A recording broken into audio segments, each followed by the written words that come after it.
Alex Pereira faced some adversity in his first fight with Jiri Prochazka, but he made it look completely effortless in their second fight. What were the adjustments that he made such a difference? Let's start by taking a closer look at their first fight. Immediately we can see a clear difference in style between these two guys. Pereira is more upright with his hands up, while Jiri is much lower with his lead hand more extended and his right hand at his hip. 30 seconds into the fight, and Jiri already has switched stances multiple times. One of his best weapons is his unpredictability. It's hard for his opponents to recognize patterns because his timing and movement is so awkward. Jiri generally leaves his right hand down, so attacks on that side are a good option for Pereira. And here we see him feint a switch kick. Jiri can either defend by bringing his right hand up to block the kick, move back to get out of range of the kick, or move forward, which moves him away from the end of the kick where it has the most power. This last option is what Volkanovski did against Yair Rodriguez in the finishing sequence. Yair threw a head kick, and Volk moved forward, which mitigated a lot of the damage of the kick, and then he countered off of it. Where Jiri doesn't want to be is right at the end of Pereira's kick where it will have the most power. Here, we see Jiri moves back. Pereira does it again about 10 seconds later, and Jiri once again moves back. The reason why I bring this up is because this is the exact sequence that Pereira finished Jiri with in their second fight. This was a nice setup by Jiri. He does a level change, and it's looking like he's going to grab Pereira's lead leg, which momentarily causes Pereira to drop his hands because he's thinking about defending a takedown. Then Jiri springs up and lands a really nice uppercut. Because Jiri's stance is so bladed, it's hard for Jiri to check these low calf kicks, and they almost land on the backside of his calf and really mess with his footing. Alex Pereira has a famously effective low calf kick, and the reason it's so effective is because he makes it hard for his opponents to see it coming. Watch Pereira's hips at the point where the calf kick lands. His hips are still completely squared up. If Jiri starts to see Pereira turn his hips over, it lets him know that that kick is coming and he can defend it accordingly. Look at Justin Gaethje for example. Before he even lands this kick, his hips are facing out. In this specific example, Gaethje timed this kick really well. It was very offbeat, so Fiziev didn't see it coming. But we can see the difference in his hips versus Pereira's. Pereira doesn't telegraph these kicks at all, so he lands a lot of unchecked kicks. This is what Adesanya struggled with, especially in their second fight. So much so that he talked to Pereira after their fight and talked about visiting him in Brazil and learning his calf kick. So far, Pereira has been very patient. This is partially to figure out Jiri, who has a very awkward style, but it's also a reflection on his style in general. Pereira has a 63% striking accuracy, which is really exceptional, because he takes his time and picks his shots carefully. About a minute and 45 seconds in, these calf kicks are already really starting to affect Jiri. Jiri is reaching down to grab them, which is a really bad look because it shows Pereira that they're starting to affect him. Now Pereira can start attacking other targets with his kicks, knowing that Jiri is going to be especially focusing on defending the calf kicks. We can see Jiri buckle a little bit and switch stances, which isn't a great sign considering the fact that he may have to fight for another 23 minutes. This left hook is the same shot he hit Strickland with that knocked him down. What made it so effective in the Strickland fight was the fact that he had set it up with body shots. Several times throughout the first round, he would do a little level change and then throw the jab to the body. In the knockout sequence, he did the same thing, starting with a level change, and we see Strickland try to parry the shot as if it were targeting the body, but instead Pereira went back up top and threw the left hook. In this fight with Jiri, he didn't condition Jiri enough to expect a shot to the body, so this one didn't land. Jiri gets in on a single leg here, and Pereira defends by threatening a guillotine. But once he starts throwing punches with his other hand, Jiri knows that he only has one arm threatening the choke, and it's his sign to finish the high crotch. Once he's down, he ends up in half guard, which really isn't an ideal position to finish a guillotine. He either wants to be in close guard, or he wants his legs to be on Jiri's left side. Especially once he lets go with his right hand, he has no reason to hold on to Jiri's head. All it's doing is gassing his arms out. Perhaps he wants to stall to not give Jiri as much time to work from the top position, but this submission is no real threat at this point. It appears that Alex is simply trying to survive and run the clock out, but he does a good job of getting an underhook with this left arm. This is the first step to escape this bottom half guard position. He can start to bring Jiri's weight forward and shrimp out onto his side.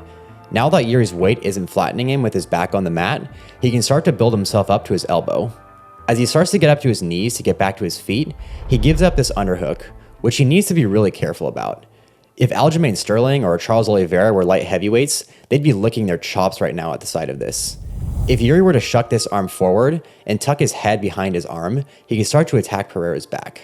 Not a terrible first round for Pereira, but all three judges scored this round for Jiri. so it was obvious that he was facing some adversity. In the first minute of round 2, Jiri does some really exaggerated head movements and feints several jabs, and it's worth noting that Alex doesn't react very strongly to these feints. On the one hand, it makes it more difficult for his opponents to use feints to set up combinations, but on the other hand, it's a reflection on Pereira's head movement. Pereira's head movement has never been his strongest quality, because he's generally a pretty stationary target. It appears that Pereira is starting to understand Jiri's movement more, because he intercepts Jiri with a kick as he's leaning out to the side. Jiri was being responsible and kept his hand up, so it doesn't look like it landed, but it got some kind of acknowledgement from Jiri. Pereira goes in for a jab, but his right hand drops far enough for Jiri to counter with a left hook that lands pretty clean.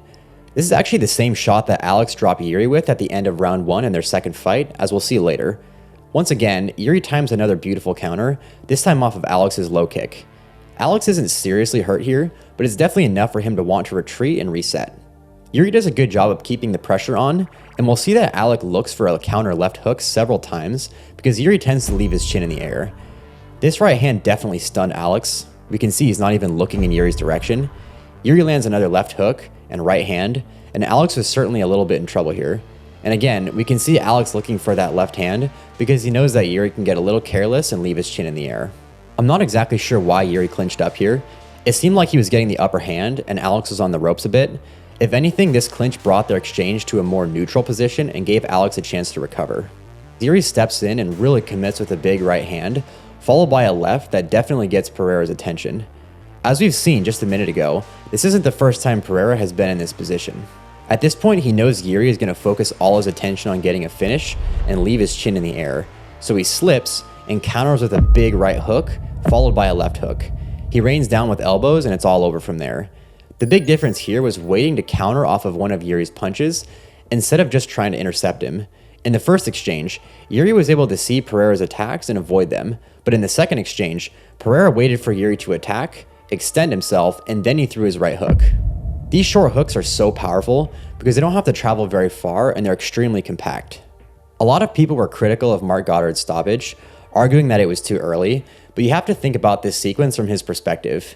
He doesn't have the luxury of hindsight or slow motion replays, so he can really only make his decisions based off of body language. After Jiri gets dropped, he tries to get in on a takedown, but as you see him eat these elbows, his knee drops to the ground and he releases his grip and his body folds over his bottom leg.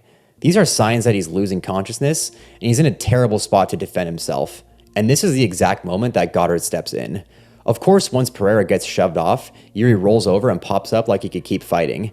So objectively, this was an early stoppage, but based on his body language at the point of the stoppage, I think Marc Goddard made the right decision. So what did Pereira struggle with in this fight?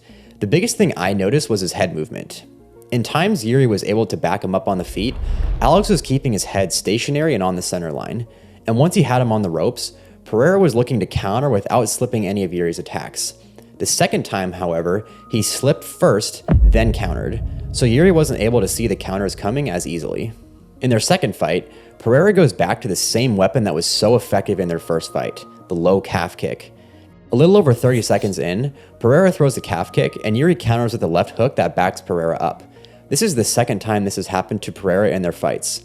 Fortunately for Pereira, his calf kicks are difficult to recognize because he keeps his hips so square, so I don't really see this being a consistent issue for him. At 3 minutes 43 seconds, Pereira drops into his stance like he's loading up. The majority of the time this is to throw a jab to the body or a left hook up top, which synergize really well together because if his opponent defends one, it usually opens up the target for the other. Jiri tries to land a left hook of his own, but Pereira beats him to the punch. If you're fighting Pereira, I see no reason to try and play this game with him. Pereira's left hook is his nuclear button, and it's very fast. At the very least, if you're going to throw a left hook of your own, keep your right hand up. Unfortunately, Jiri really struggled with that in this fight. This here was an awesome shot from Jiri. Pereira's best shots always come from his left hand. When Jiri is southpaw, opposite of Pereira, their lead hands are on the same side, so they sort of neutralize each other, and it often ends up in this hand fighting game to control the space between them. There's a bit of an in and out rhythm going on, and once Jiri starts to get a feel for it, he steps to the outside and lands a stiff left hand while Pereira's hands are coming forward. And here's where we can see the real difference between Pereira in this fight and the Pereira of the last fight. Look at this. Look at that head movement. It's tempting to say that Pereira isn't fast because he stays so still. He's not very twitchy with feints or stance switches like Adesanya or O'Malley, and he's not as bouncy or fluid like Wonder Boy or MVP. But Pereira is actually quite fast when he wants to be. His low calf kicks, his hook, and even his head movements are really quick. He's just very selective about when he does these things, and he doesn't ever waste any movement. Beautiful counter right hook as well. It's clear that Jiri came into this fight with some knowledge from the previous fight as well. As he's looking to land a left hook, we see him bring his right hand up, a relatively unusual sight for Jiri, who generally keeps his hands down, but he knows that Pereira is always going to be looking for that left hand. He already hurt him with it earlier in this round, and sure enough, Pereira throws the left hand, and lands partially, though it still appears to stun Jiri. And here's that jab to the body that Pereira is so good at, and he's moving his head off the center line so he slips this jab from Jiri. Watch it in real time, it's incredibly fast and snappy. At the end of this sequence, Jiri throws a jab and Pereira parries it with his backhand. When fighters parry and lean their head to the outside like this, I'm always a little bit worried about a high kick coming from the same side. Usually people aren't really expecting it, and there's stuff blocking their vision, so it's hard to see it coming as well. We saw this happen to Dustin Poirier and Kamaru Usman. Robert Whittaker and Wonderboy have pulled this off really well. It's probably unlikely that this will happen to Pereira, but it's worth noting that he does this. Right at the end of round 1, Jiri falls into the same trap. He throws a jab while Pereira throws a left hook, almost mirroring each other, but once again Pereira beats him to the punch, and because Jiri had his right hand down, he ate the full force of the hook and it sat him down. Jiri most certainly had not fully recovered, so Pereira strategically comes out with something big within 10 seconds of the next round. He throws a switch kick to the head that drops Jiri once again, and it's all over from there. When we watch the replay slowly, we can see that Jiri is scooping up what he thinks is a kick to the body. If you're reaching down to catch a kick, you better be confident that it's aimed where you think it is, especially if you're standing in range for the head kick. If you go back to when Pereira feinted the switch kick early in their first fight, we can see Jiri move backward. So what made him think this was aimed at his body? Why would he take such a risk to reach down to catch a body kick when he's in range for the head kick? There's really no way of knowing, but it's possible that he simply wasn't seeing or thinking straight after getting dropped just a little over a minute ago. In which case, Pereira rushing in and taking a risk early in the next round paid off. It's also possible that this was just a simple mistake. He zigged when he should have zagged. Regardless, this kick was incredibly fast and goes to show how underrated Pereira's speed is. The biggest difference Pereira made between his first and his second fight with Jiri was his head movement. His head movement is very quick and effective. He just has to do it. When Jiri had him against the ropes in their first fight, he was so focused on getting a counter, so focused on the fact that Jiri was just dangling his chin in front of him, that he allowed Jiri to just bully him and make the engagements ugly. It wasn't until the end of the fight that he waited to slip before throwing a counter. In the second fight, he did this from the very beginning. Pereira's left hook has and always will be a threat. And against someone like Jiri, who tends to be a little careless defensively, it was only a matter of time until it landed. It's just that he made the second fight look so much more dominant. Because he didn't let Jiri bully him with pressure after getting stunned. He stayed more composed, moved his head, and then found the target. Thanks for watching.